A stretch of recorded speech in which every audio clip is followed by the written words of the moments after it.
अगर आपको एम्स जाना है तो जहाँ 10 मिनट का रास्ता है, 7 मिनट का रास्ता है, वहाँ जाम में पहुँचते पहुँचते एम्स में आधा घंटा पौन घंटा लग जाएगा। अभी ऐसा स्थिति है जाम का। ट्रैफिक जो पुलिस है यहाँ जो ड्यूटी करते हैं उनको भी ध्यान में रखना चाहिए कि जाम में उनको भी देखते हैं कि उनका ध्यान ज़्यादातर हेमलेट पे रहता है, कौन हेमलेट पहने हुए हैं कि नहीं उसको रोको। ये नहीं, गाड़ी पर कम ध्यान रहता है, उनका ध्यान रहता है बिल्कुल हेमलेट पे, हेमलेट है कि नहीं, उसके बाद ड्राइविंग लाइसेंस है कि नहीं। हेलमेटवा पे क्या है रहता है? कुछ है उसमें आता है, अच्छा, माल पानी आता है, हम तो खुल के ना बोलते हैं, कुछ आता है, ज़्यादा ध्यान रखते हैं हेमलेट पे ये लोग। जो आपने लिखा है कि निर्दोष हूँ निर्दोष था फुलवारी दोनों दंगा में फंसाकर दुश्मनों ने 2.5 साल जेल में रखा, ये क्यों लिखने की नौबत आई, ये बताइए। विरोधियों ने मेरे साथ साजिश रचा। हम यहाँ बजरंग दल का कार्य देखते थे। अब बजरंग दल कोई आतंकवादी संगठन नहीं है। हाँ, जरूरत पड़ेगा देश का हित में हम लोग सबसे पहले आगे रहेंगे, आज के सारे लोग। हाँ एकदम बिल्कुल, चाहे वो हिंदू हो या मुसलमान। एकदम बिल्कुल। उस समय हम थोड़े देखेंगे, हमारे देश के नागरिक हैं, हमारे देश के भाई बंधु है, उस समय देखेंगे हम जो डूबते रहेंगे, मरते रहेंगे, जूझते रहेंगे, तो उस समय थोड़े हम जात चिन्हने जाएंगे कि कौन धर्म है कौन ज़्यादा नहीं। सबसे पहला काम है बचाना उसको। संगठन बनाया तो जाता है समाज की सेवा करने के लिए, समाज के जो दबे कुचले लोग हैं उनका विकास करने के लिए, उनकी मदद करने के लिए, मगर जो असामाजिक तत्व के लोग आ जाते हैं तो ऐसे लोगों से इस पार्टी को और इस संगठन को बचना चाहिए कि नहीं? तो जब तक धरती रहेगा, जब तक जहाँ आपका शिकायत है वहाँ बड़ाई भी है, तो वैसे निगेटिव लोग को हम लेकर नहीं चलते हैं। तो हम वैसे वैसे लोग को देखते नहीं मुड़ के कि कौन क्या बोल रहे हैं। मेरा काम है और संगठन का काम है सेवा और संस्कार और सुरक्षा देना। उन मठ मंदिरों को, उन जो रंगदारों ने वहाँ मठ मंदिर को कब्जा कर लिया, वैसे से हम लोग छुड़वाते हैं। और भी जो हिंदू माता बहनों या कोई भी लेडीज़ हो उसको छेड़छाड़ करेगा तो उसको तो हम भाई छोड़ेंगे नहीं। सिर्फ हिंदू माता बहनों को आपका 18 से 19% आबादी हो गया तो मदद हुआ ना। हम मदद नहीं करते हम लोग। अगर हम कट्टरवादी रहते, चेहरा रहते, तो आपका 3 करोड़ से आबादी घट के 1.9 हो जाता, बराबरी मिला आपको, कहाँ दिक्कत हुआ आपको। अच्छा, आपने बताया कि जैसे 18% 19% अल्पसंख्यक समुदाय के लोग हैं, खासकर मुस्लिम समाज के लोग हैं, क्या दिक्कत है यहाँ? इन 18-19% मुसलमानों से उन 60 से 65% हिंदू या फिर अदर जो लोग हैं, जो जैसा अभी माहौल चल रहा है कि इतने कम आबादी, इतने कम परसेंटेज से भी लोग आज खतरे में महसूस करते हैं, जो एक जो राजनीतिक तौर पे जो चल रहा है कि हिंदू खतरे में है, क्या आखिरकार ऐसा डर है 18-19% लोगों से? अपना देश में 65% होते हुए हमारे मंदिर को सुरक्षा करने के लिए फोर्स कई जगह मंदिर पे हमला हो सकता है इस देश में, जहां 65% है, और फिर भी हमारा मंदिर को सुरक्षा के लिए फोर्स तैनात करना पड़ रहा है। आप समझ लीजिए ये हाल हो रहा है। वो तो विदेशी ताकतें उसको उस पे हमला करवाती है, जैसे आतंकवादी संगठन उस पे कोशिश करता रहा है। बाहर का लोग कैसे घुस जा रहा है अंदर? जब तक कोई लोकेशन अंदर का आदमी नहीं देगा, हमारा देश में मिला हुआ है कोई आदमी, बिना अंदर के मिला हुआ बाहर का आदमी आ जाएगा। पाकिस्तान, बांग्लादेश, इंडोनेशिया, मलेशिया, तुर्की से आदमी आ जाएगा जी, बिना इस देशवा के आदमी मिला हुआ। रोटी यहाँ खाएगा, आपका कब्र नसीब होगा भारत में जहाँ रहते हैं वहीं। आपका क्या पार्थिव शरीर को गाड़ने देगा मलेशिया में, पाकिस्तान में, बांग्लादेश में, सऊदी में? आपका पार्थिव शरीर को 1 इंच भूमि देगा? जिसके लिए आप कुछ लोग यहाँ षड्यंत्र रच रहे हैं, नाम लेते हैं उन देशों को। हम पूछना चाहते हैं उनको से कि आपको खाली पार्थिव शरीर को गाड़ने देगा वहाँ, 1 इंच भूमि देगा आपको? तो नहीं देगा। भारतीय हैं तो हम भारत के कितनों नाम तो मोहर लगा हुआ है, चाहे हिंदू हो, मुस्लिम हो, सिख हो, ईसाई हो, जैन हो, पारसी हो, यहूदी हो, बौद्धिस्ट हो, भाई हो, जितना भी धर्म है, 9 धर्म है, सबको मोहर लगा हुआ है। यहाँ ये इंडियन है, पहले यहाँ का भूमि देव भूमि है। यहाँ सब मिल के शांति से रहते हैं। पूरा देश मेरा कुटुंबकम है। आपकी जो छवि एक खास समुदाय के लोगों में जो बसी हुई है, खासकर ये जो फुलवारी शरीफ दंगा को लेकर हो या फिर बहुत सारे ऐसे बातों को लेकर जो एक छवि बनी हुई है, उस छवि को आप कैसे लोगों के दिलों से है ये करने की कोशिश करेंगे ताकि आपकी एक जो पुरानी और जो एक अच्छी छवि है वो लोगों के सामने निकल कर जाए? यहाँ के लोग जानते हैं कि हम कैसा आदमी हैं। आज तक किसी से हमको पर्सनल दुश्मनी नहीं है। इतना बड़ी आबादी है, कोई कह देगा कि हम किसी को उड़े भी बोले होंगे, चाहे तो हम तो आप ही लोग के बिरादरी मुस्लिम समाज में मेरा घर है, देख रहे हैं। अब भले नाम हुआ बदनाम, हमको तो नाम आप ही का क्यों हुआ बदनाम? बदनाम हमरे पीछे साजिश रच दिया। साजिश रचा। फिर अगर फुलवारी शरीफ में और भी तो बहुत सारे लोग हैं, हिंदू हैं, उनका नाम नहीं आया, आपका नाम? इसलिए नाम नहीं आया कि वो समाज के मुँह चोर आदमी है। हम जब जब समाज में कोई ऐसा चीज़ हुआ वो दौड़ कर चाहते हैं कि उसको समटा दे, मिटा दे, मेरे से हो जाएगा। वही लड़ाई छुड़ाने गए, उसी में साजिश करता जो हमारे पीछे लगे हुए थे। उस समय पोस्ट पे थे, हमको देख नहीं मानते। वैसे लोग हैं राजनीति में गद्दी पे बैठे हुए हैं, मतलब आप ही के समाज के लोग? हाँ, हमारे ही समाज के लोग। आपका समाज के लोग हमको कुछ नहीं आज तक किए, सब तो हमारे ही समाज के पीछे। जो हमको जेल में भेजे, जब दंगा में नाम दिया, तो राजनीतिक विरोधी हमारे ही समाज के लोग थे। जयचंद थे, मान सिंह जैसे लोग थे। जयचंद? हाँ, जयचंद। तो उन जयचंदों से अब सावधान हुए हैं कि अभी भी उसी? नहीं, जयचंद तो बर्बाद हो गया, अपने टहनी को काट लिया। खुद मंत्री रहे थे यहाँ का, अपने टहनी को जिस पेड़ पे बैठा हुआ था, वो भगवान का कृपा था कि गरीब कार्यकर्ता को फंसाया था, झूठा मुकदमा लादा था। 6 केस हम पे किया गया था, एक ही दिन में 6 केस। फिर 2017 में हम लोग का 100 दिवस का रैली था, उसी में 2 तारीख को हुड़दंगो करा दिया। यहाँ का क्या हम बोले, आज वही मुस्लिम समाज में वोट मांगने चल रहा है, यहाँ का वाइस चेयरमैन है, उसी का आदमी कराया। हमको बदनाम कर दिया, आज अपने मुस्लिम का हितैषी बनल चल रहा है। अरे हम तो गए तो देखे कि उसका आया हुआ है, लड़ाई है। हम तो बहुत देर के बाद पहुँचे और उसका के वो लोग चला गया। अभी राजनीतिक विरोधी है। फुलवारी में भले आज हितैषी बनल चल रहा है, लेकिन सबसे बड़ा दुश्मन वही है हिंदू या मुस्लिम समाज का। हाँ, झूठा मुकदमा बिल्कुल मेरे पर किया गया। एक दिन में 6 को घटना करेगा जी, सुपरमैन है आदमी। शक्तिमान नहीं ना कि एक दिन में 6 जगह हम घटना कर देंगे जी। किया गया, सीसीए लगा दिया गया, क्रिमिनल एक्ट हम पे, तरी पार जिसको बोलते हैं, तरी पार कर दिया। मोकामा साइन करेला भेजते थे। बरसात आता है तो मेढक टाई टाई बोलते हैं, पूरा आवाज करते हैं बरसात में, हम ही करेंगे वो करेंगे। और देखिएगा चुनाव भर तक ये लोग दौड़ेगा। जैसे चुनाव का डेट खत्म हो जाएगा और रिजल्ट आ जाएगा, उसके बाद ये लोग समाज में झांकी मारने नहीं आएगा। आज चुनाव में तो इतना तेज है कि आप सदियों से समाज से जुड़े हैं, आपको फेल करेला चाहेगा। उतना दिन नैकन घूमेगा, मेढक है, टाई टाई करेगा। जैसे आप दूसरे को मेढक बोल रहे हैं, हाँ। तो बहुत सारे लोग ये भी हो सकता है देख करके बोले कि अभी इलेक्शन का वक्त है, इसीलिए बड़ा सेकुलर बन रहे हैं, ये बन रहे हैं। इलेक्शन के बाद या तो फिर जीतते हैं या फिर हारते हैं, तो हो सकता है कि फिर से वही कहानी या फिर से उन पे वही आरोप लगना शुरू हो जाए। ऐसा भी तो सोच सकते हैं लोग। नहीं, कभी वैसा नहीं होगा। फुलवारी नगर परिषद को प्यूरीफाइड पानी पिलाएंगे कम से कम। प्यूरीफाई? हाँ जी, पूरे फुलवारी को।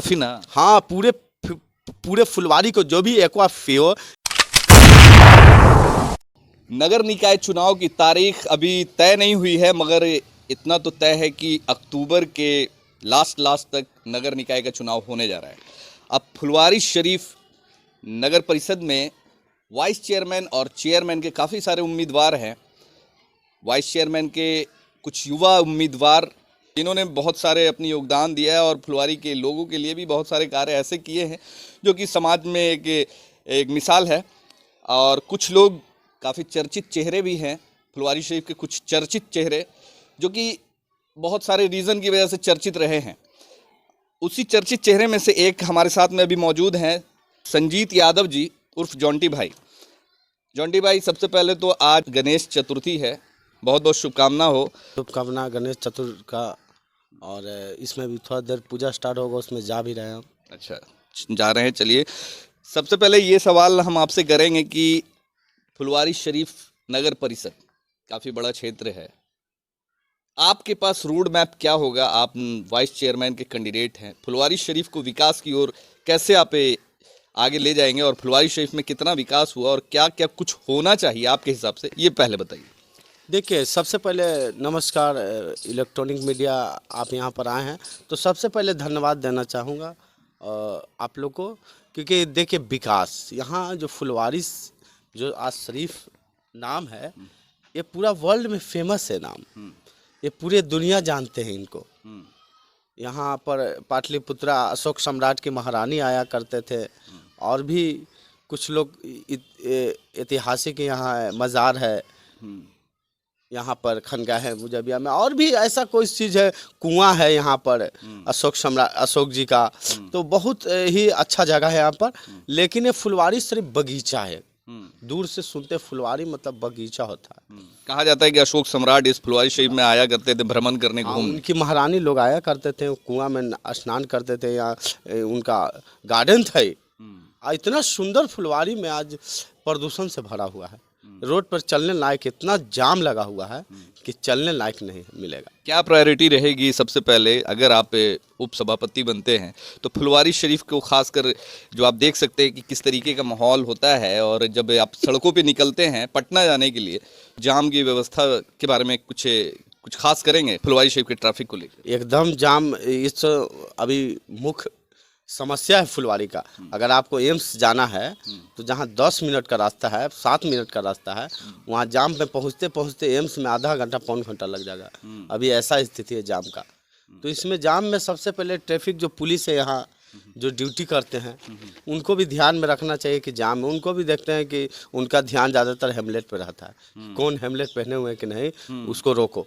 तो ये नहीं, गाड़ी पर कम ध्यान रहता है, उनका ध्यान रहता है बिल्कुल हेमलेट पे, हेमलेट है कि नहीं, उसके बाद ड्राइविंग लाइसेंस है कि नहीं। हेलमेटवा पे क्या रहता है?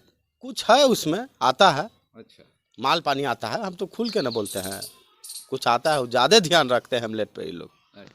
अच्छा, अब दूसरा सवाल ये कि आपने अपने बैनर में और अपने वॉलपेपर पोस्टरों में जो आपने लिखा है कि निर्दोष हूँ निर्दोष था फुलवारी दोनों दंगा में फंसाकर दुश्मनों ने 2.5 साल जेल में रखा, ये क्यों लिखने की नौबत आई, ये बताइए। ये दुश्मनों ने नहीं, राजनीतिक विरोधियों ने मेरे साथ साजिश रचा। हम यहाँ बजरंग दल का कार्य देखते थे। अब बजरंग दल कोई आतंकवादी संगठन नहीं है, इसका नारा है सेवा सुरक्षा संस्कार देता है। कई जगह हम लोग रक्तदान भी चलाए हैं, रक्त दिए हैं। जहाँ जरूरत पड़ेगा देश का हित में हम लोग सबसे पहले आगे रहेंगे।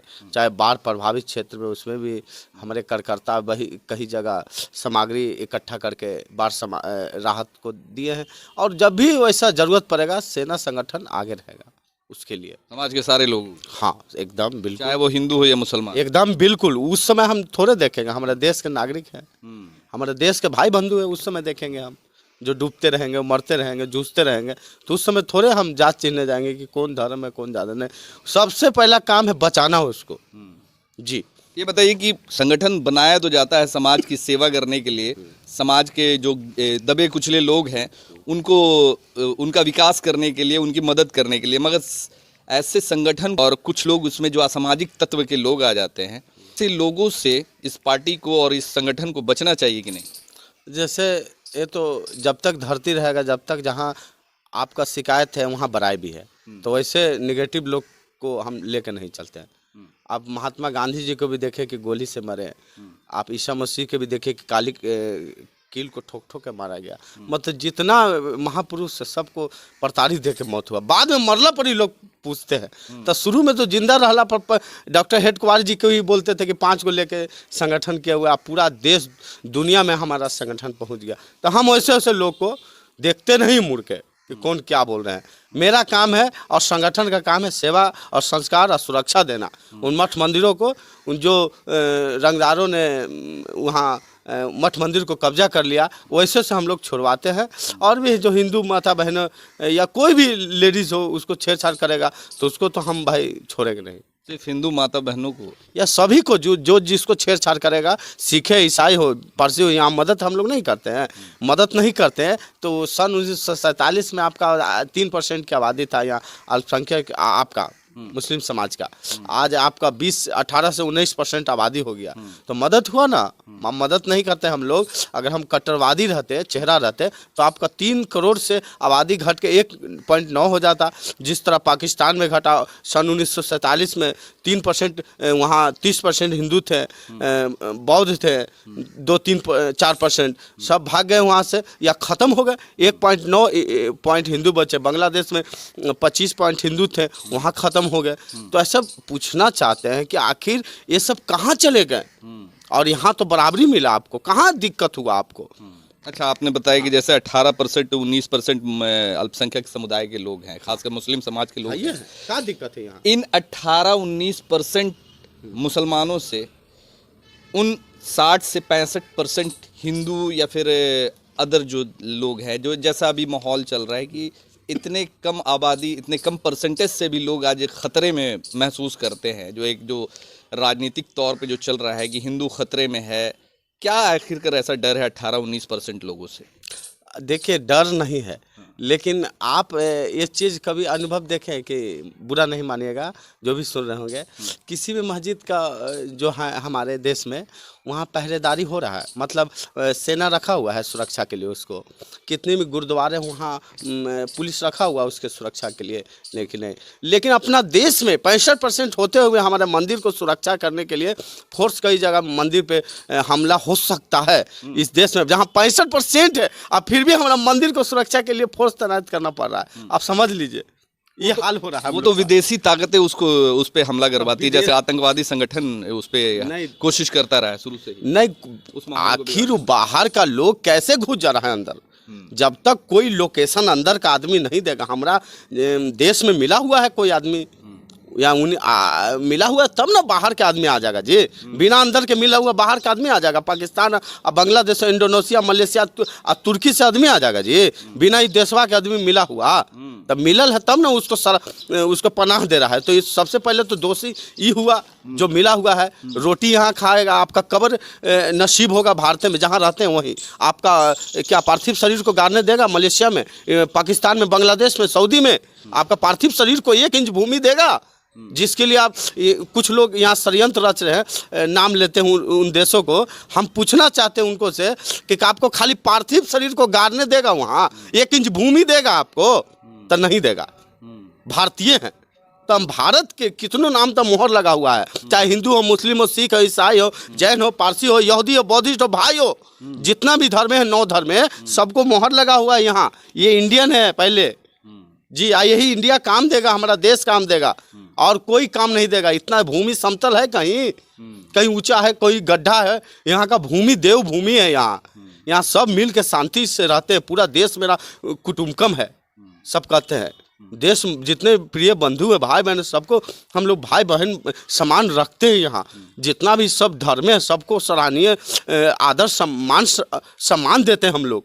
अच्छा, अब ये सवाल ये है कि आपकी जो छवि एक ख़ास समुदाय के लोगों में जो बसी हुई है, खासकर ये जो फुलवारी शरीफ दंगा को लेकर हो या फिर बहुत सारे ऐसे बातों को लेकर जो एक छवि बनी हुई है, उस छवि को आप कैसे लोगों के दिलों से है ये करने की कोशिश करेंगे ताकि आपकी एक जो पुरानी और जो एक अच्छी छवि है वो लोगों के सामने निकल कर जाए? देखिए, वो बिल्कुल यहाँ के लोग जानते हैं कि हम कैसा आदमी हैं। आज तक किसी से हमको पर्सनल दुश्मनी नहीं है। इतना बड़ी आबादी है, कोई कह देगा कि हम किसी को उड़े भी बोले होंगे, चाहे तो हम तो आप ही लोग के बिरादरी मुस्लिम समाज में मेरा घर है, देख रहे हैं अगल बगल, आपके अगल बगल चारों तरफ मुस्लिम ही है, पीछे भी मुस्लिम है, इधर भी मुस्लिम है। सारे समाज के लोग को आपने साथ में रखा है और साथ में रहते हैं, तो इन लोगों के दिलों में कभी कुछ ऐसा ये फीलिंग हुआ आपके प्रति?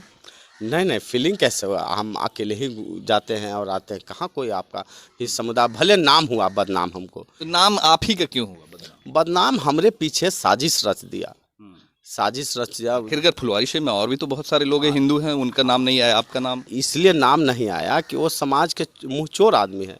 हम जब समाज में कोई ऐसा चीज़ हुआ, वो दौड़ कर चाहते हैं कि उसको समटा दे, मिटा दे, मेरे से हो जाएगा। वही लड़ाई छुड़ाने गए, उसी में साजिश करता जो हमरे पीछे लगे हुए थे। उस समय पोस्ट पर थे, हमको देख नहीं मानते। वैसे लोग हैं राजनीति में गद्दी पे बैठे हुए हैं, मतलब आप ही के समाज के लोग? हाँ, हमारे ही समाज के लोग। आपका समाज के लोग हमको कुछ नहीं आज तक किए, सब तो हमारे ही समाज के पीछे। जो हमको जेल में भेजे, जब दंगा में नाम दिया, तो राजनीतिक विरोधी हमारे ही समाज के लोग थे। जयचंद थे, मान सिंह जैसे लोग थे। जयचंद? हाँ, जयचंद। तो उन जयचंदों से अब सावधान हुए हैं कि अभी भी उसी? नहीं, जयचंद तो बर्बाद हो गया, अपने टहनी को काट लिया। खुद मंत्री रहे थे यहाँ का, अपने टहनी को जिस पेड़ पे बैठा हुआ था, वो भगवान का कृपा था कि गरीब कार्यकर्ता को फंसाया था, झूठा मुकदमा लादा था, 6 केस हम पे किया गया था, एक ही दिन में 6 केस।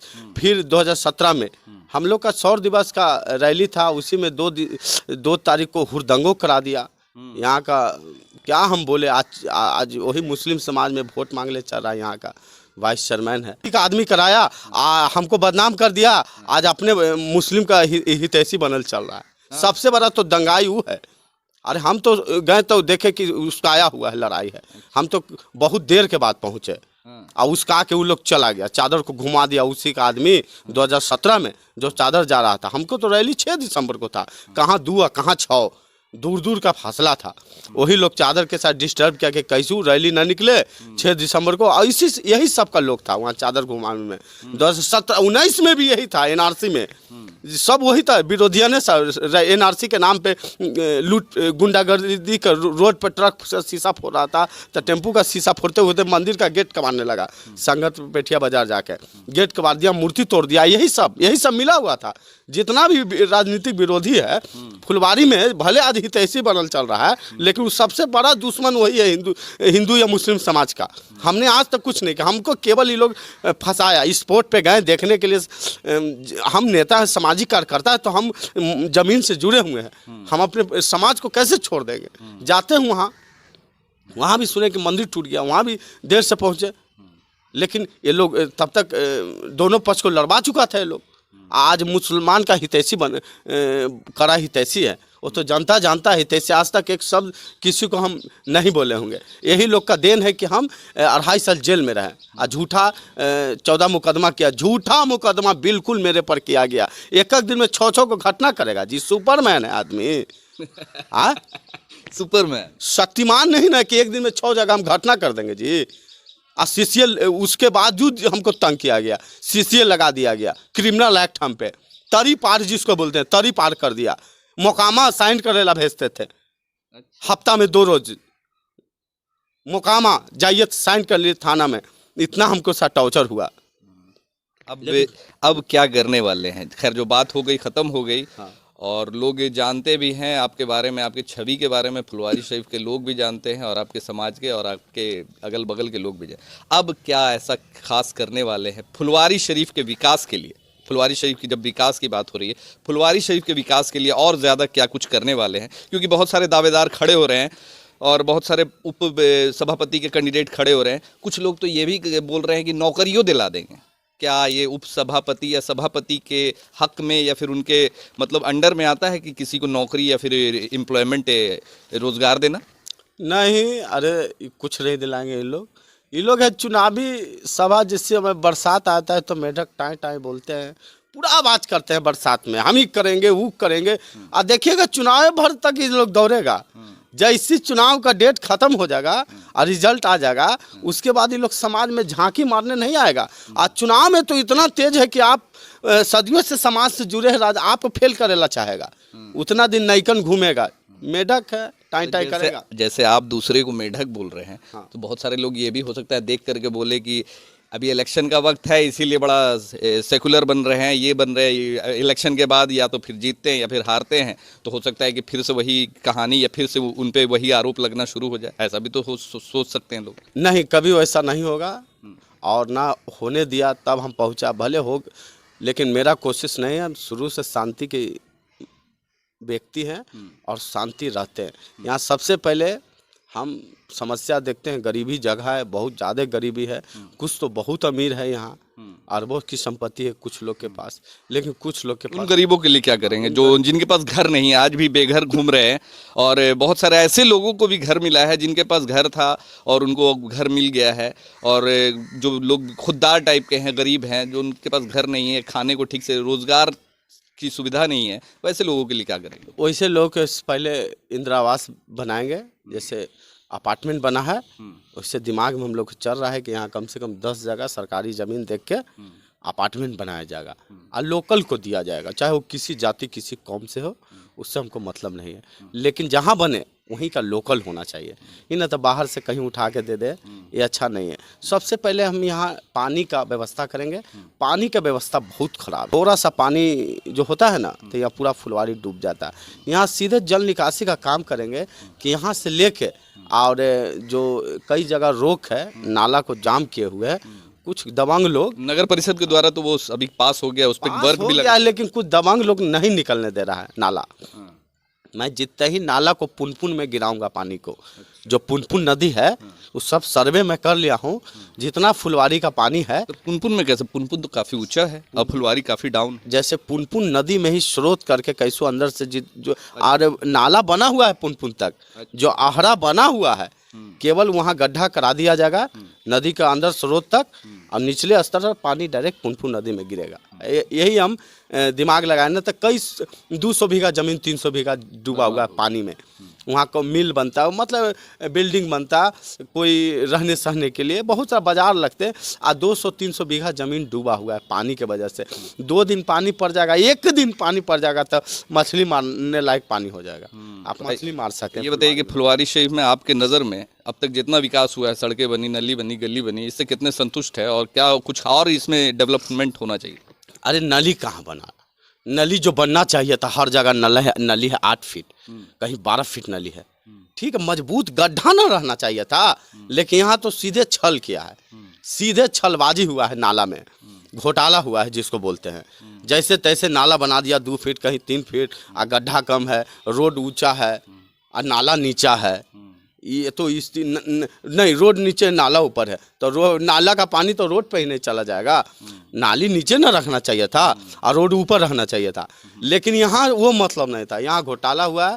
और कई जगह नाली का पानी मिला हुआ है, जो पाइप है ना, जो आज पानी पीते हैं, सप्लाई बड़े बड़े नारा दिए, तब पूरे फुलवारी नगर परिषद को प्यूरीफाइड पानी पिलाएंगे कम से कम। प्यूरीफाई? हाँ जी, पूरे फुलवारी को, एक्वाफिना? हाँ, पूरे फुलवारी को जो भी एक्वाफियो या प्यूरीफायर जो मशीन होता है उसके द्वारा उसके संचालित करके ही फिल्टर करवाएंगे, यानी व्यवस्था करेंगे ताकि उस पानी को और ज्यादा साफ किया। एकदम बिल्कुल साफ वो पानी मेरे घर में भी हो। सबसे पहले जल जो भी जीत के आएंगे वो हम पियेंगे, क्योंकि आज हर घर में लगभग वो जो कंटेनर होता है 20 रुपए लोग खरीद के पी रहे हैं। उससे भी स्वच्छ पानी पिलाएंगे, प्यूरीफाई रिफाइन करके एकदम पूरा बढ़िया से। वो मशीन का व्यवस्था है हर जगह नगर परिषद में है। हम बॉम्बे में देखें, गए हुए थे तो वहाँ भी देखें, आपको कलकत्ता में देखें, भोपाल में देखें, जो पानी होता है प्यूरीफायर पानी होता है वो फ्री जनता को देंगे, एकदम स्वच्छ पानी देंगे।